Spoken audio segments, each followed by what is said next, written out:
Good morning all of you. Myself Anupma Kuswa from class 7th and today I am standing here to tell a short speech on brain. Brain. Brain is controlling all the parts of body and its emotion, touch, etc. ये brain जो होता है हमारी सारी body को control करता है। जो ब्रेन होता है वो 6 टाइप्स से होता है। Frontal lobe, partial lobe, occipital lobe, cerebellum, temporal lobe और उसमें से ब्रेन स्टेम होता है।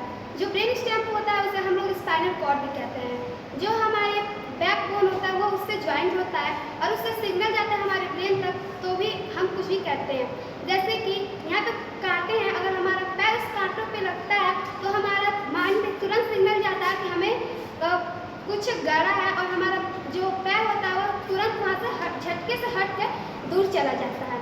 लेकिन जो पार्ट्स ऑफ ब्रेन होता है वो मेनली 3 टाइप्स होते हैं। उस तरह तो पार्ट्स ऑफ ब्रेन बहुत टाइप्स होते हैं, लेकिन मेनली 3 टाइप्स हैं, जिसमें से ब्रेन स्टेम, सेरिबेलम और सेरिब्रेलम। और इसके बाद हम लोग जानेंगे न्यूरॉन्स क्या होते हैं। न्यूरॉन्स एक सेल होता है जो हमारे माइंड में बहुत सारी इलेक्ट्रिसिटी को पैदा करता है और जिससे हम लोग एक बल्ब को जला सकते हैं। लेकिन ये जो है इलेक्ट्रिसिटी, हमारी बॉडी में सबसे ज़्यादा इलेक्ट्रिसिटी हमारे यहाँ पे होता है, जिससे हम लोग एक स्पून के थ्रू देख सकते हैं। और न्यूरॉन्स जो है वो 86 बिलियन से भी ज़्यादा हमारे माइंड होते हैं। और न्यूरॉन्स बढ़ते कैसे हैं? हम लोग जितना ज़्यादा सोचते हैं, विचारते हैं, उतना ही हमारे माइंड में न्यूरॉन्स उतना ही ज़्यादा बढ़ते हैं। हमारे न्यूरॉन्स एक पाथवे बना लेता है। जैसे कि हम लोग रोज़ किसी भी चीज़ को याद करते हैं, उसे बार बार रिवीजन करते हैं तो हमारे माइंड में एक पाथवे बन जाता है, एक हाईवे बन जाता है। जैसे कि हम लोग जाते हैं सड़कों पे देखते हैं 1 लेन, 2 लेन और 3 लेन, उसी तरह हमारे माइंड में भी एक बहुत ही बड़ा और मजबूत पाथवे बन जाता है, जिससे हमें किसी भी चीज़ को आसानी हो जाती है लर्न करने में। अब हमारे माइंड में आता है मेमोरी। मेमोरी होता क्या है?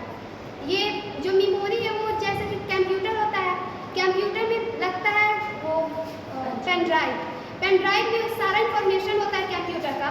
उसी तरह हमारे माइंड में भी मेमोरी होता है, लेकिन वो उस मेमोरी से थोड़ा सा डिफरेंस होता है।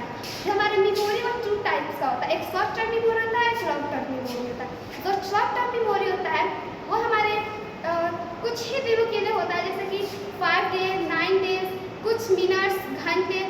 फॉर एग्जाम्पल हम ले सकते हैं कि हमारे ब्रेन साइंस क्लब में पहली बार एक मैम आई थी, उनका नाम बताए थे लेकिन अभी हम लोग को याद नहीं है।